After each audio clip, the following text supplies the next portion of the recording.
এবার হাতে নাতে পাকড়াও হলো চোর অভিযোগ বন সংরক্ষণ কমিটির তুমুল বাগবিতণ্ডা অফিসারের সঙ্গে। দীর্ঘদিন ধরেই নাকি চলছে বনের সমস্ত আস্তে আস্তে গাছের চুরি। শতাধিকবার চেষ্টার ফলেও ধরতে পারেননি কেউ। অবশেষে ধরা পড়ল চোর, এমনটাই দাবি করেছেন মুরালীগঞ্জ বন সংরক্ষণ কমিটির সদস্যরা। সকাল সকাল শুরু হয়েছিল বন সংরক্ষণ কমিটির টহলদারি। তারা এবার হাতে নাতে ধরে ফেললেন কাঠচুরি, গাছ চুরি।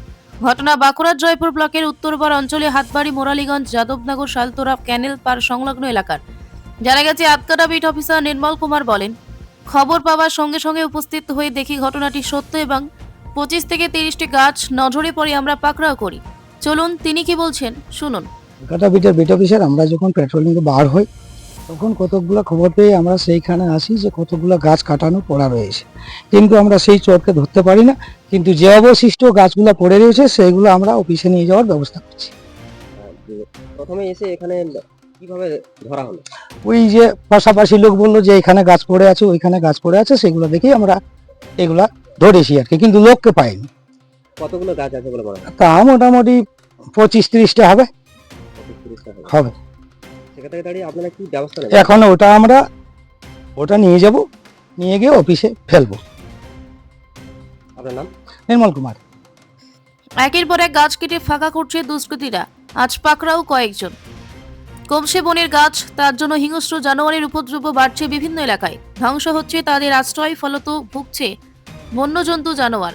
এই বিষয়ে মুরালীগঞ্জ এলাকার স্থানীয় বাসিন্দা মুখলেসুর খান জানান, দেখলাম এখানে গাছ কাটা হয়েছে, হয়তো রাতের অন্ধকারেই চুরি হয়েছে বলে দাবি করছেন তিনি। চলুন শুনে নেওয়া যাক। এরপর আমরা মুরালীগঞ্জ বন সংরক্ষণ কমিটির সদস্যদের সঙ্গে কথা বলি। তারা জানান, আজ আমরা হাতে নাতে ধরেছি, অনেক দিন ধরে অভিযোগ পেয়েছি, কিন্তু কোনো কেস বা অন্য কিছুই হয়নি। আমাদের এখন দেখার বিষয় বন দফতরের আধিকারিকরা কি ব্যবস্থা নেন, এদের বিরুদ্ধে আমরা দেখতে চাই। চলুন মুরালীগঞ্জ বন সংরক্ষণ কমিটির সক্রিয় সদস্য নিয়ামত মণ্ডল কি বললেন শুনবো বিস্তারিত। আমরা যখন খবর পাই, আমরা বাজারে ছিলাম, হঠাৎ করে খবর পেলাম যে বনে নাকি গাছ কাটা হচ্ছে। তো আমরা তড়িঘড়ি মুরালীগঞ্জ বন সংরক্ষণ কমিটিকে সহ নিয়ে আসি। এসে দেখি যে হ্যাঁ, সত্যি বন থেকে গাছ কাটা হয়েছে এবং তারা কানে করে নিয়ে আসছে। তার ভিডিও করি আমরা, এবং ভিডিও করার পর তারা ছুটে চলে পালিয়ে যায় গাছগুলি ফেলে দিয়ে। তারপরে আমরা সরকারি আধিকারিককে ডাকি, বন দপ্তরের আধিকারিকদেরকে। তারা এসেছেন, তারা কি ব্যবস্থা নিচ্ছেন আমরা এটুকু দেখতে চাই। তার ভিডিও ফুটেজ আমাদের কাছে আছে, সেগুলো আমরা প্রেরণ করব। হ্যাঁ, সেগুলো সহ তো মানুষ দেখে বিশ্বাস করবে যে গাছ কেটেছে না কাটেনি। এটা বহুদিন ধরে চলছে, আমরা খবর পাচ্ছি কিন্তু হাতে নাতে ধরতে পারছিলাম না। কিন্তু হঠাৎ করে যখন আমরা এলাম, হাতে নাতে ধরা পড়েছে। তারা অস্বীকার করলো, আমাদের কাছে ভিডিও আছে। ওরা রাত্রেও বনে গাছ কাটছে এরকম খবর পাচ্ছি। আমরা রাতের বেলা পাহারা দিচ্ছি, কিন্তু আমরা হাতে নাতে ধরতে পারছি না। আধিকারিকদেরকে নিয়ে পাহারা দিচ্ছি, অথচ ধরতে পারছি না। কিন্তু আজকে আমাদের হাতে নাতে ধরা পড়েছে ওরা। কি বলবেন এই সম্পূর্ণ বিষয়টি?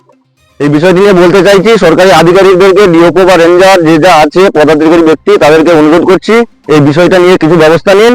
নইলে এলাকার মানুষ ক্ষুব্ধ হচ্ছে যে এইভাবে বন চুরি আমরা মেনে নিতে পারবো না। আমার নাম নিয়ামত মণ্ডল, বাড়ি হাতবাড়ি। অভিযোগ, হাতবাড়ি এলাকার অনেক মহিলা বাসিন্দা মাথায় করে গাছের গুড়ি বয়ে আনতে থাকে, আর তখনই ধরে ফেলেন বনকর্মীরা এবং মুরালীগঞ্জ বন সংরক্ষণ কমিটির সদস্যরা। আমরা অভিযুক্ত একজনের বক্তব্য নিই, যে হাতবাড়ি গ্রামের স্থায়ী বাসিন্দা। তিনি বলেন, এই অভিযোগ সম্পূর্ণ মিথ্যা, আমাদের বদনাম করার চেষ্টা মাত্র। আমাদের উপরে রাজনৈতিক মতবিরোধ আছে। চলুন কি বললেন শুনবো। এইটা যে করছে একবার সম্পূর্ণ মিথ্যা কথা। আর এর যে কাঠগুলো পড়ে আছে এগুলো আমার জায়গাও নয়। হ্যাঁ, এইটা এরা পুরা পার্টি মানে আমাদের উপরে রোক আছে, তাই এরা এইগুলো বলছে, বুঝতে পারছেন? তোমার এই জায়গাটা আমার দাদা শ্বশুরদের জায়গা। তারা এখানে কে কাঠ ফেলে গেছে, আমাদেরকে হাতে নাতে ধরেওনি, পড়ে আছেন, আপনারা নিয়ে যেতে পারেন, আমাদের কোনো আপত্তি নেই।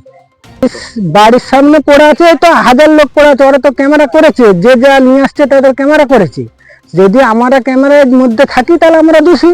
আমাদের পুরো যে এটা বলছে, আমাদেরকে পুরো অভিযোগ করছে, আমাদের নামে দুর্নাম করছে। এটা একবার পুরো মিথ্যাবাদী। এখন আপনারা কি চাইছেন? হামজার কাঠ আমরা বলেছি যে কার কাঠ বলতে পারবো না, আপনারা আসছেন নিয়ে চলে যান, আমাদের কোনো আপত্তি নেই। আপনার নাম? আমার নাম হচ্ছে আলতাফ আলী শেখ। বাড়ি? এরপর আমরা হাতবাড়ি। জয়পুর রেঞ্জ অফিসার দুর্গা শঙ্কর দাসের সঙ্গে ফোনে কথা বলি। এই বিষয়ে তিনি বলেন, আমরা ছবি ভিডিও পেয়েছি, যারা যুক্ত তাদের নোটিশ করা হবে এবং উপযুক্ত আইন অনুযায়ী ব্যবস্থা নেওয়া হবে। বাঁকুড়ার জয়পুর থেকে Inamul Bhuiya report. Peace news Bangla, সত্যের পক্ষে শান্তির পথে।